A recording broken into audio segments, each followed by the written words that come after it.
60 రోజుల్లో మీతో ఇంగ్లీష్ అద్భుతంగా మాట్లాడిస్తాం. వెంటనే కాల్ చేసి జాయిన్ అవ్వండి. నమస్తే, వెల్కమ్ టు సుమన్ టీవీ. ప్రస్తుతం మనతో పాటు ఉన్నారు psychologist, life coach, human behaviour sciences expert doctor Madhurima Reddy garu. మేడంతో మాట్లాడదాం. నమస్తే మ్యామ్. నమస్తే నవీన గారు. మ్యామ్, ఇప్పుడు లవ్ చేసేటప్పుడు కొంచెం డౌట్స్ అయితే చాలానే ఉంటాయి. నన్ను నిజంగానే లవ్ చేస్తుందా, లేకపోతే నన్ను యూజ్ చేసుకుంటున్నారా? ఏదో మనం చాలా మూవీస్లో చూస్తూనే ఉంటాం కదా, బిల్లు కట్టేటప్పుడు ఖచ్చితంగా అక్కడ యూజ్ చేస్తున్నారు, అమ్మాయిలు నన్ను బాగా వాడుకుంటారు, బిల్లు మాత్రం నాకే ఇస్తారు, కట్టమంటారు అంటారు. అంటే అది ప్యూర్లా ఉంటుందా, లేదంటే వేరే వాటికి వెళ్తూ ఇతన్ని యూజ్ చేసుకోవడం జరుగుతుందా? అంటే లవ్ చేసే వాళ్ళు నన్ను ప్యూర్గా లవ్ చేస్తున్నారా, లేదంటే నన్ను యూజ్ చేసుకుంటున్నారా? అంటే టిప్స్ ఏమైనా చెప్తారా, ఎలా గమనించాలి అంటారు? అంటే ఫస్ట్ ఎలా ఉండాలంటే అండి, లవ్ అనేది ఎప్పుడైనా అన్కండిషనల్ ఉండాలి. ఎప్పుడైనా అది ప్యూర్ ఉండాలి. ఫస్ట్ అవన్నీ నేను ఆల్రెడీ లాస్ట్ టైం 15 పాయింట్స్ చెప్పాను. అమ్మాయిలు ఏమి ఇష్టపడతారు, అబ్బాయిలు ఏమి ఇష్టపడతారు అని 15 క్వాలిటీస్ చెప్పాను. సో అది చాలా రీసెర్చ్ చేసి 15 క్వాలిటీస్ చెప్పాను. అది హోప్ అందరూ మన ప్రేక్షకులు అందరూ చూసింటారు, ప్రతి ఒక్కరు చూడాలని ఇచ్చాను. అది అందుకని రీసెర్చ్ బేస్డ్ అది. సో దాని తర్వాత ఫౌండేషన్ అది పెట్టుకున్న తర్వాత క్వాలిటీస్. ఇప్పుడు అన్కండిషనల్, కండిషనల్ ఉంటుంది. కండిషన్ అంటే నువ్వు ఇది చేస్తేనే నేను ప్రేమిస్తాను అనేది కండిషన్. ఒక కండిషన్ పెట్టడం, నీవు ఇది చేస్తేనే నాకు ఇష్టం నువ్వు అంటే, లేదంటే లేదు అని. అంటే ఈ రోజు నాకు ఇది చేస్తేనే నువ్వు ఇష్టపడతాను, లేదంటే లేదు అని. లేదంటే అది ఆ థ్రెట్ ఉండడం అనమాట. ఒక భయంతో కూడింది, ఫియర్తో కూడింది. ఓకే. సో అలా అంటే లవ్లో, ప్రేమలో మనం గ్రో కావాలి, మెచ్యూరిటీ రావాలి. మెచ్యూర్ లవ్ అంటాం. అంటే అర్థం చేసుకునేది, రోజు రోజు ఒకరొకరిని అర్థం చేసుకునేది. దానిలో అన్కండిషనల్ ఉంటుంది రోజు రోజుకి. ఒక అన్కండిషనల్ ప్రేమ ఉండాలి. ప్రేమ అంటే దానికి టైం ఇవ్వాలి, ఒకరొకరిని తెలుసుకోవడం. అంటే మేబీ 1 month ఉండొచ్చు. Connection important. ఫస్ట్ ఒక ఫీమేల్ అండ్ మెయిల్ పైన కనెక్షన్ ఇంపార్టెంట్. కనెక్టింగ్ ఫస్ట్ అయితే ఆటోమేటిక్లీ ఎవ్రీథింగ్ విల్ గ్రో. అక్కడ నుంచి foundation has to B connection. ఆ కనెక్షన్ హ్యాస్ టు బి ట్రూత్తో ఉండాలి. మనము ఇప్పుడు ఇది ఉందండి బిల్డింగ్, ఈ బిల్డింగ్ మనకు పడిపోతుంది అనే భయం ఉంటే ఇక్కడ కూర్చోం కదా మనం. కూర్చుంటామా? మన ఇద్దరు ఇక్కడ కూర్చొని మాట్లాడుతుంటామా? లేదు కదా. సో అది వాళ్ళిద్దరిది పడిపోతుంది అనే భయం ఉంది అని అంటే అది కండిషనల్ ఉంటుంది. ఆ భయం ఎలాగైనా వచ్చిందంటే వాళ్ళిద్దరి మధ్యలో ఫియర్, అది కండిషనల్ అని అంటాం. అంటే ఇప్పుడు మీరు అడిగిన క్వశ్చన్కి అది భయం ఉంటే వాళ్ళకి ఇద్దరికి మధ్యలో, అంటే వాళ్ళిద్దరు మాట్లాడేటప్పుడు ఒక 1 time కావచ్చు, కాఫీ డేలో మీట్ కావచ్చు, భోజనానికి మీట్ అయినా, బిల్లు కట్టేయడంలో, బిల్లు ఇవన్నీ తర్వాత అంతా ఈజీ ఉంటుంది. ఇద్దరు ఎవరైనా కట్టి ఉండొచ్చు. అమ్మాయి కట్టచ్చు, అబ్బాయి కట్టచ్చు అని. ఆ అబ్బాయిలో ఆ అమ్మాయి పట్ల ఎక్స్ప్లాయిట్ చేస్తుంది అనే ఫీలింగ్ వచ్చిందంటే ఆ ఒక్కసారి చూసి రాలేదు అబ్బాయికి. మేబీ ఆ అమ్మాయి బిహేవియర్లో చూసి అలా వచ్చిందచ్చు ఫీలింగ్. సో ఆ భయం వచ్చింది అంటే, ఇప్పుడు నేను చెప్పిన ఎగ్జాంపుల్, ఇది పడిపోతుంది అని మనకు ఒకసారి మైండ్లో వచ్చింది అంటే మేబీ వీ ఫెల్ట్ సో. దాన్ని ఒక ఎమోషనల్ ఫీలింగ్ మనసులోంచి వచ్చింది. ఆ ఫీలింగ్, ఆ మనసులో వచ్చిన ఫీలింగ్ మనకు సడన్గా చూస్తూనే వచ్చినట్లు ఫీలింగ్. సో ఆ ఫీలింగ్ ఆ అమ్మాయిని చూడంగానే అబ్బాయికి కలిగిన ఫీలింగ్, ఈ అమ్మాయి నన్ను ఎక్స్ప్లాయిట్ చేస్తుంది, నన్ను మనీ కోసం ఎక్స్ప్లాయిట్ చేస్తుంది రోజు రోజుకి, మేబీ మనీ కోసమే నన్ను ప్రేమిస్తుందేమో ఈ అమ్మాయి, ఇలాంటి ఫీలింగ్ కలగనిచ్చింది ఆ అమ్మాయి. సో ఇలాంటి ఫీలింగ్ రేపు పెద్దగా అవుతుంది రోజు రోజుకి. So love has to be unconditional first. అది ఫియర్తో వచ్చినది, ఇన్సెక్యూరిటీతో వచ్చినది రాకూడదు ఫస్ట్. అందుకని వాళ్ళు ఒకరొకరు ఇంకా కొన్ని రోజులు మాట్లాడాలి, ఫస్ట్ తెలుసుకోవాలి. థాట్స్ మ్యాచ్ కావాలి ఇద్దరికి. థాట్స్, థింకింగ్ మ్యాచ్ కావాలి, మెచ్యూరిటీ లెవెల్ మ్యాచ్ కావాలి. అంటే ఒకరు ఇమ్మెచ్యూర్గా ఉండి ఒకరు మెచ్యూర్గా ఉంటే కూడా ఇంకొంచెం మాట్లాడితే అర్థమవుతుంది ఒకరొకరి గురించి, వాళ్ళ థింకింగ్ ప్రాసెస్ అర్థమవుతుంది. అంటే ఇద్దరిది సేమ్ ఉండాలని కాదు థింకింగ్. అంటే ఒకరు ఎక్కువగా థింకింగ్ ఎలా ఉంటుందో ఇంకొకరికి ఎలా ఉంటుందో తెలుసుకోవాలి. అంటే మీకు మహేష్ బాబు ఇష్టం ఉండొచ్చు, నాకు ప్రభాస్ ఇష్టం ఉండొచ్చు. అంటే నాకు ప్రభాస్ ఇష్టం కదా అని మీరు తిట్టడం కాదు నేను చెప్పడానికి, అప్రిషియేట్ చేయడం నేర్చుకోవాలి. అంటే you have to appreciate what I appreciate. నాకు ఐస్ క్రీమ్ ఇష్టం ఉంటే మీకు కాఫీ ఇష్టం ఉండొచ్చు, కానీ నాకు ఐస్ క్రీమ్ ఇష్టం కదా అని చెప్పేసి మీరు నన్ను తిట్టడం కాదు. ఓ నీకు ఐస్ క్రీమ్ ఇష్టమా, నీకు యూజ్లెస్ నువ్వు, అట్లా అనడం కాదు. అది ఇమ్మెచ్యూరిటీ అంటాం దాని పేరు. నీ ఇష్టాన్ని కూడా ఎగ్జాక్ట్లీ, నా ఇష్టాన్ని రెస్పెక్ట్ చేయడం, that is called maturity. So ఇప్పుడు ఇమ్మెచ్యూర్ వాళ్ళు ఏం చేస్తారు, ఓ నీకు అసలు బుద్ధే లేదు, నీకు ఎట్లా ఇష్టం, నీకు ఇది ఐస్ క్రీమ్ తింటే ఇలా ఉంటాయి అని అనడం. దాన్ని స్టూపిడిటీ అంటాం, దాన్ని ఫూలిష్నెస్ అంటాం, ఇమ్మెచ్యూరిటీ అంటాం. ఇక్కడ నుంచే పుడుతుంది. సో ఇక్కడ మ్యాచ్ కావటం లేదు థాట్స్ వాళ్ళల్లో. ఇక్కడ నుంచి ఏమైతుందంటే కండిషనల్, అన్కండిషనల్ నుంచి పుడుతుంది. ఫియర్ ఏర్పడుతుంది, ఇన్సెక్యూరిటీ ఏర్పడుతుంది. అక్కడ నుంచి గ్యాప్ వస్తుంది కంపాటబిలిటీలో, వాళ్ళకు థాట్స్లో మ్యాచ్ వస్తుంది. అక్కడ నుంచి ఇంకా వాళ్లకు చెప్పుకోలేక వేరే వాళ్ళని మధ్యలో ట్రాక్ మారుతుంది అక్కడ ఏమో. అందుకనే love has to be unconditional. Yes, ఒకరి కోసం కంప్లీట్ మారడం కాదు, ఎలా ఉంటే అలా యాక్సెప్ట్ చేయడంని లవ్ అంటారు. ఎస్. అంటే ఒక మనిషి కోసము మారాలి అని అనిపిస్తే వాళ్ళు స్వచ్ఛంగా మారాలి నిజంగానే. ఇప్పుడు మీకు ఇది ఇష్టం కాబట్టి ఇప్పుడు మీరు రెడ్ శారీ అన్నారంటే నేను మీకోసం ప్రేమతో వేసుకోవాలి రెడ్ శారీ, బై ఫోర్స్ వేసుకోకూడదు, భయంతో వేసుకోకూడదు. నేను భక్తితో ప్రేమతో వేసుకోవాలి ఏదన్నా. ఓ నా హస్బెండ్కి చాలా ఇష్టం రెడ్ శారీ అంటే అని నేను వేసుకోవాలి, నా బాయ్ ఫ్రెండ్కి చాలా ఇష్టం రెడ్ శారీ అంటే వేసుకోవాలి చెప్పినందుకు. అలా ఉండాలి కానీ ఓ నా హస్బెండ్ కొడతాడేమో, రేపు తిడతాడేమో, నన్ను ఏమైనా అంటాడేమో అని భయంతో వేసుకోకూడదు. సో ఇది హోప్. కండిషనల్కి ఇది డిఫరెన్స్ ఉంటుంది.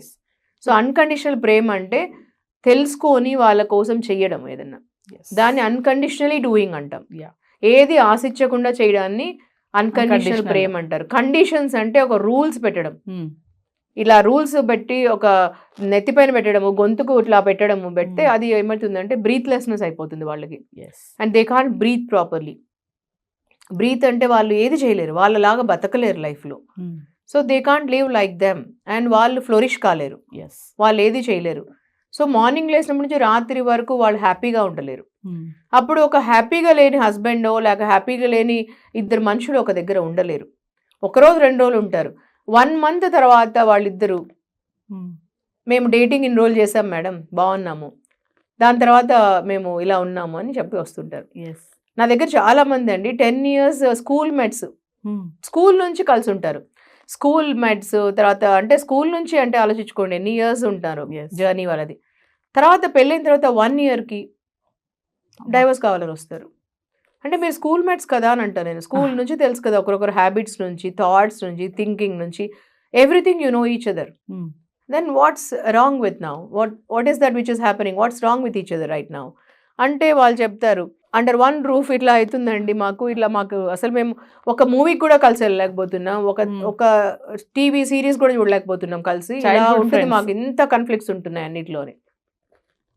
అంటే అంత తేడా ఉంటుంది, ప్రతి మాటలో ఆర్గ్యుమెంట్స్, ప్రతి చోట కూర్చున్నా లేసిన ఆర్గ్యుమెంట్స్, అంటే ప్రతి దాంట్లో డిసగ్రిమెంట్ ఉంటుంది. సో ఇలాంటివి అన్కండిషనల్ కండిషనల్ అంటే నువ్వు ఇలాగే చేయాలని అంటే అర్థం చేసుకుని. రిలేషన్షిప్స్ అంటే మన కాన్స్టిట్యూషన్లో ఒక రూల్స్ కాదండి. రిలేషన్షిప్స్ అంటే అండర్స్టాండింగ్ ఉండడం ఒకరి పట్ల ఒకరికి. అండర్స్టాండింగ్తో వెళ్ళడాన్ని రిలేషన్షిప్స్ అంటారు. You understand me and I understand you by accepting each other. ఇప్పుడున్న టీనేజర్స్కి లవ్ అండ్ ఇన్ఫాచ్యుయేషన్ అంటే దానికి తేడా తెలియట్లేదు. ఇప్పుడు మీరు ఇందాక అన్నారు కదా, డైవర్ట్ అయిపోతారు, అక్కడి నుంచి మళ్ళీ వేరే వాళ్ళతో మళ్ళీ లవ్ చేయడం, ఇట్లా ఈ ట్రాక్ మారుతూ ఉంటుంది. ఇప్పుడున్న టీనేజర్స్కి మూవీస్ ఎఫెక్ట్, మరి ఈ యూట్యూబ్స్ చూడడము, సోషల్ మీడియా ఎఫెక్ట్ అనాలో కానీ చాలా మంది అసలు లవ్ అంటే ఏంటి తెలియట్లేదు. అదొక అట్రాక్షన్. ఇప్పుడు నవ్వారనుకోండి, ఒక అమ్మాయి ఒక అబ్బాయిని చూసి నవ్వితే అది ప్రేమ అనుకుంటున్నారు. ఒక అబ్బాయి ఒక అమ్మాయిని దగ్గర కూర్చుంటే టచ్ చేసిన అదొక ఫీలింగ్, ఇదే లవ్.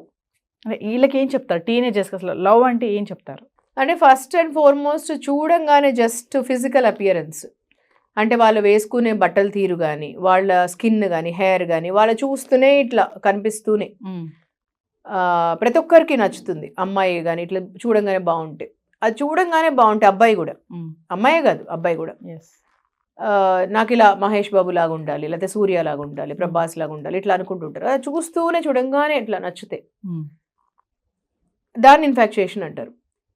చూడంగానే ఫస్ట్ అపియరెన్స్ ఇలా, దాని పేరు అట్రాక్షన్ అంటారు. దాని పేరు అబ్సల్యూట్లీ ఒక ఏజ్లో, అంటే లవ్ అట్ ఫస్ట్ సైట్ అంటారు కదా, ఆ ఏజ్లో మేబీ ఇట్ క్యాన్ బి ఒక ఏజ్లో మన అడోలెసెంట్ ఏజ్ అంటాం దాని పేరు. ఆ టీనేజ్లో అడోలెసెంట్ ఏజ్లో లవ్ అట్ ఫస్ట్ సైట్ అని వర్డ్స్ వింటారు మీరు. ఇవన్నిట్లో ఇన్ఫాక్చుయేషన్ అంటాం, అట్రాక్షన్ అంటాం దాన్ని. ఆ అట్రాక్షన్ అనేది అది కొంచెం కాలం ఉంటుంది. అక్కడి నుంచి ఇంకా మెచ్యూరిటీతో వస్తే అక్కడ ఆ టైంలో అట్రాక్షన్ దాన్ని, that is called only attraction. అక్కడి నుంచి మెచ్యూరిటీతో అర్థం చేసుకొని మాట్లాడి కొంచెం ఇంకా తెలుసుకొని ఒకరొకరి గురించి ఇంకా ప్రేమలాగా అక్కడ నుంచి పుట్టి, ఇన్ఫాక్చుయేషన్ నుంచి ప్రేమ పుట్టి వాళ్ళ గురించి క్వాలిటీస్ తెలుసుకొని, నాకు నీలో ఇవి ఇష్టము, ఈ క్వాలిటీస్ ఇష్టం. ఇప్పుడు ఇన్ఫాక్చుయేషన్ వేరు, క్వాలిటీస్ వేరు కదా. నీలో నాకు ఈ క్వాలిటీస్ ఇష్టం, నీలో నాకు ఈ నేచర్ ఇష్టం, ఇలాంటివి ఇష్టం, నీలో నీ పాజిటివ్ యాటిట్యూడ్ ఇష్టము, నీలో ఇలా కేరింగ్ యాటిట్యూడ్ ఇష్టం, ఇవన్నీ ఇన్ఫాక్చుయేషన్ కాదు. ఇలాంటివి ఒక మనిషి గురించి తెలుసుకున్నాకనే మీకు అర్థమవుతుంది. సో ఇలాంటివి ఉంటాయి మీకు ఇప్పుడు లైఫ్ అంతా ఉండేటివి ఇలాంటి క్వాలిటీస్. అంటే నువ్వు ఒక మనిషి ఏమైనా జరిగితే నువ్వు స్టాండ్ కావడం ఇంపార్టెంట్. అలాంటివన్నీ నీకు తెలుస్తుంది తర్వాత. సో ఇవన్నీ జరిగింది వాళ్ళు తెలుసుకొని పెళ్లి చేసుకుంటే ఇలా నిలబడుతుంది. ఇన్ఫాక్చుయేషన్ అంటే ఒట్టి అట్రాక్షన్. ప్రెసెంట్ ట్రెండ్ అయితే నడిచేది అట్రాక్షన్ అంతే. ప్యూర్ లవ్ ఎక్కడుంది? ఓన్లీ ఇట్లా చూస్తూనే మనకు వాళ్ళని అట్రాక్షన్. ఇక చూడగానే నాకు నచ్చేసాడంటే లవ్ లో పడిపోవడం. అంటే అది అట్రాక్షన్ అనేది టీనేజర్స్ కి తెలియట్లేదు.